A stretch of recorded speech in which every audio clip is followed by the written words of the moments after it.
the very beginning, when you're buying, and then I'll loop in the selling. So when you're buying, what happens is that the CEO typically doesn't add people from their team to the original conversations. So when you start, you're dating. Okay, you're going out to, you're having conversations. What's your company like? Are you interested in selling or merging? And they're by themselves, CEO to CEO. We didn't do that. And the reason why we didn't do that is because CEOs have a tendency, you get, which is perfect. You want them to do this. You're thinking strategy. You're getting excited about their customers.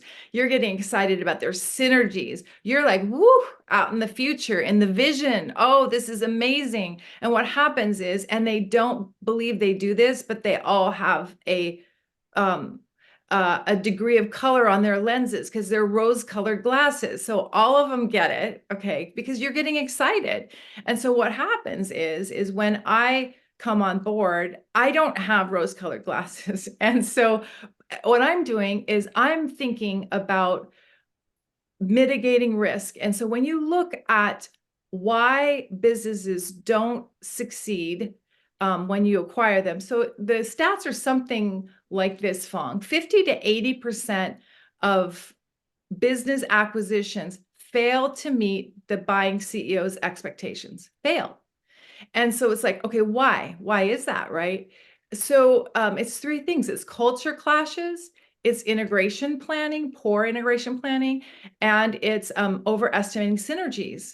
So in the beginning, I'm looking for where's the culture difference.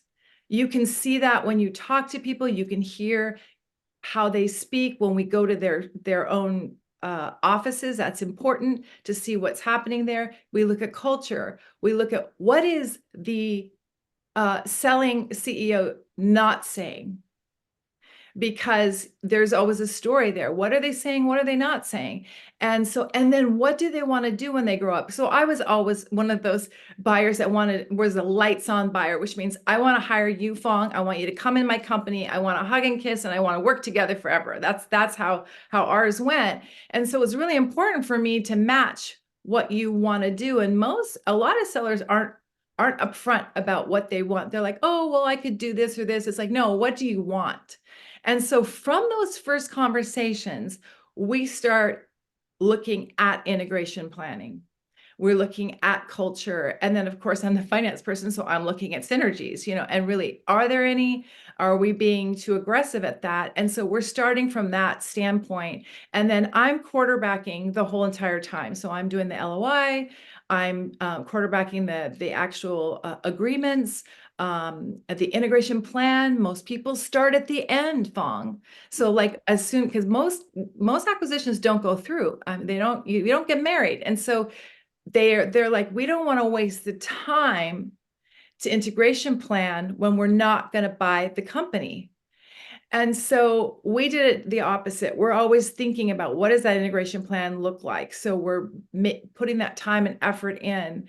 And then after you buy, making sure all the employees are happy, having those conversations. So I've been involved in all of that from start to finish. So that's kind of how we make sure we are successful in our acquisitions, is really hit those three things hard, have a team in place. It's great that the CEO is excited. You want that.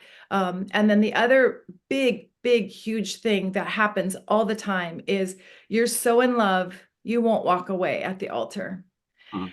And so, and that happened to me before. And my CEO was like, oh, I have to have this company because of XYZ reason. I'm like, they're not good, we're not going to get a return. And so then it would be up to me to figure out, well, how do I mitigate that risk? He really wants the employees. We had a situation where he really wanted the employees. They had a very a specialty that was hard to hire. So I'm like, okay, there's value there.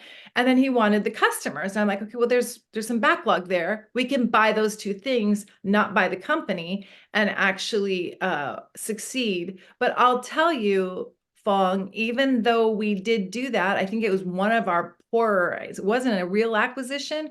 It was one of the poorer decisions because the owner who really wanted to sell his business was not happy about the transaction. So he comes into your organization, and I say he rained unhappiness, and it was the hardest integration we've ever done. And I understand why he's unhappy. I mean, it makes sense. He is the person that it's his baby, and it didn't wrap up how he wanted it to. And so I have a lot of compassion for him, but our organization suffered, and integration planning and suffered because of that. So anyway, I say be careful on all those fronts. And if you're a seller, you want to make sure that you're coming to the table for the right reasons and to explain them. You will find a buyer. If you want to go and leave, there's ways to mitigate that. And you'll find the right buyer for you. And, if you're a seller, don't take that call and say, yes, I'm gonna sell. Make sure you plan. And let's say you haven't planned. So I've had somebody come up to me recently saying, I didn't plan, but I want to sell. Well, no time like the present. So let's take a look at that. Look 3 years back. Make sure your accounting is in order. That's the biggest situation that is a problem. I look at the accounting. They don't know what their net income is. And then, of course, EBITDA is what we look at from a valuation standpoint, which is earnings before interest, taxes, depreciation, and amortization. So we look at that, but they don't know what their income is, and then their balance sheet is a mess. And if the balance sheet is a mess, your income statement is wrong. They go together. And so going back and figuring that out, and then carving off one-off things like consulting. Say you hired me to come in and help you. That's not a reoccurring thing. So you can add that back to your EBITDA, thus boosting dollar for dollar your value. So those are the things that we go back and we take a look at and make sure you've got the most amount of value there.